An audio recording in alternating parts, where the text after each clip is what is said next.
Okay, so Dallas is making the news in a weird way where a lot of people are complimenting the Joneses for the draft, and then a documentary just got released, ESPN, where they highlighted all the other teams and their war rooms and what exactly happened down on the draft. And I got to tell you, this has been a rumor going on. We've kind of already known it if you're a Cowboys fan. Jerry gets a lot of hate. He gets a ton of hate. He's got the fifth best record since his last Super Bowl to the rest of the NFL. Okay, he's got a winning record. All right. It's definitely not coaching because Jason Garrett, other than Bill Parcells, I mean, it's Jason Garrett, Wade Phillips, McCarthy. A lot of people criticize the coach picks that he ends up picking up, and he ends up still, for the most part, having winning records and making the playoffs. So where is Jerry getting his talent? And I'm telling you, since 2014, he actually has not been bad at the draft. He hasn't made any sort of ridiculous moves, bad moves that ends up hurting the team. And overall, for the most part, you're going to miss some. Mozzie Smith's out there. It's going to happen. But for the most part, he's had enough talent to actually win football games. Now, I've got my problems with Jerry. I got a lot of problems with Jerry. But one of them isn't really the draft. He actually addresses it well. I think when you're talking about contracts and culture, he's one of the worst owners out there. But when it comes to the draft, he's hired on Will McClay to take over on scouting performance. And I think Will McClay has done a really wonderful job. And Stephen Jones, if you didn't believe it before, it's hard to disagree now because you see clips like this from the documentary where Stephen, it's not Jerry running the show, it's Stephen. Dudes, we're 177, 180 if it's 2 5s. Okay, we got it.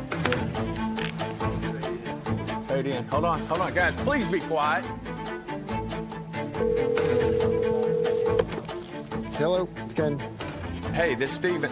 Hey, Steven. We're giving them our pick, number 12, and we're giving them 177, 180. Miami.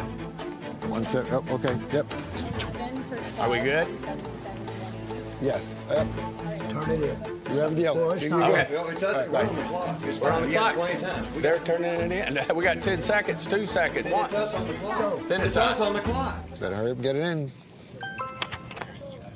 Dallas has submitted its pick. Miami is on the clock. Caleb Downs.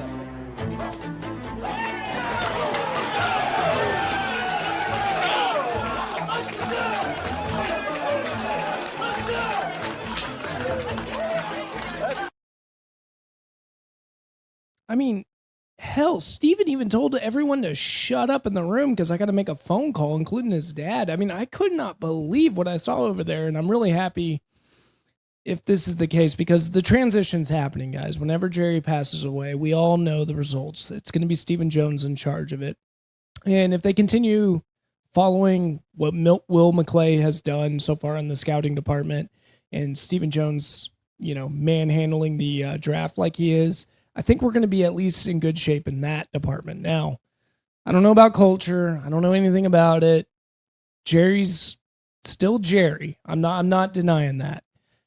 But things like this actually got me really excited. It seems like he's handing over the reins to his son, and Steven did a wonderful job over there. And it's a good look because a lot of the Cowboy fans already knew this, but that documentary did a really good job at highlighting what we've been feeling for quite some time, that Stephen Jones is slowly but surely taking over the team. I don't think he's going to make the headlines that Jerry will ever make, but and nearly as exciting in that department. But Stephen Jones, it was a really fun look to see what it's like in the Cowboys war room. They're going to make them entertainment always, whether it's Steven or Jerry. I'm sure that's going to be the case. That's just what the Cowboys do. We're all about the glitz and the glam. And that's probably my biggest concern for the Cowboys is the culture. Fun fact, I'm doing a little project on talking about Caleb Downs being picked up and what that exactly means for the defense. And so after the UFL season, I do plan on making a beanie breakdown on what exactly this defense is going to look like and how a player like Caleb Downs is going to be helpful for it. So hope you guys like, subscribe. I'm going to try to produce some content to help dummies like me that don't know too much about coaching to break down these schemes and get a better understanding what exactly is going on in the NFL. So I hope you guys enjoy that. Should be coming here in the next 2 months, month or so. And whenever it gets produced, I hope you guys enjoy it.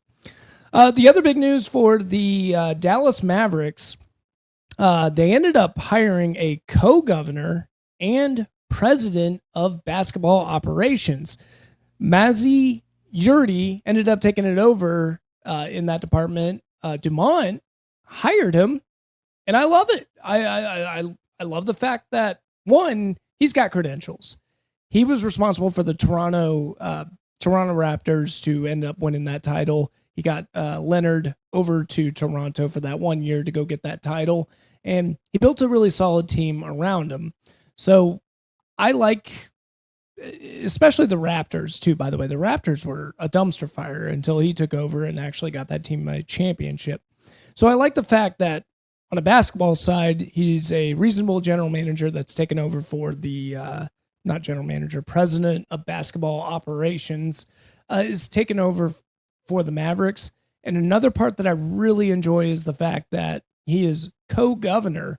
So if you guys watch this show, you know my stance when it comes to the Mavericks. I want everyone responsible for that Luka Doncic trade to be gone. Okay. And something that got me really excited is he's not guaranteeing a Jason Kidd job. And he said that in this press interview on his first day. Conversation with Jason Kidd yesterday. I'm going to meet with Jason Kidd, hear his thoughts, on everything. Another Hall of Fame player. He's done a great job, but we're going to look at this thing from head to toe. That's the right way to look at an organization, evaluate in every single way that we can. But yeah, I talked to him, and I'm going to hear his thoughts on where he sees this. I had a conversation with Jason Kidd. I love it. I love the fact that Jason Kidd could keep his job. I know he didn't say I'm firing the guy from the get-go, but he is not. No stone is going to be unturned. I think he's going to go through that. He is known for being a tough president that's going to just run through everything and make sure that everything's running swimmingly. And all the rats responsible for that Luka Doncic trade, I think he's going to sniff out and take care of and get him out of here, because Dumont, I think, read the tea leaves. Maverick fans are just done with him. They're done with everything to do with the Mavericks because of what a lot of people are considering possibly the worst trade in sports. From a Dallas perspective, by far the worst trade in sports in Dallas sports history. I'll tell you that. And I think he's understanding that the fan response is just really bad. So he went out, got Yuri, and he's hoping that he's going to change the culture around for this team. So I'm excited about it. We can start cheering for something different, and I think it's going to be a good setup for the Mavericks from here on out. So, yes, that is the only Dallas sports news I have. Yes, of course, the Stars ended up losing to the Minnesota Wild. And to put it bluntly, the Minnesota Wild was just a better team. They were beating us on the boards all game long, and we just could not stick with them on physicality when it comes to face-offs, when it comes to shots on goal, all throughout the series, even. The only thing that wasn't even was the fact that we just could not beat them on the board. So congratulations to the Minnesota Wild. I know the fan base is loving it because they really don't like the Dallas Stars, and I can't blame them. And we'll see how they do in the second round. But as for the Stars, they are out. And that about does it for this show today. And I'm glad for anyone that joined in, had a good time. This is, very new to me. I've never done a solo show, and hopefully won't have to anytime in the future. And hopefully Rob will be back next week. So if you're a big fan of Rob, don't worry. He's coming back. He's coming back next week, and it'll be back to the old ways on the show. But glad whoever decided to join in, even if it was for a tidbit. Thank you guys for joining in. And last part is if you want to find us, you probably already see us on YouTube. You probably already see us on X. Feel free to like, subscribe, follow. We also have a TikTok. It's Nick and Rob Homer Hour. We have an Instagram. We even have a Blue Sky. Again, all of them are Nick and Rob Homer Hour. And feel free to give us a like button or anything like that to help us out. But in the meantime, it's over. I did it. And Rob should be back next week, and we'll see you guys then.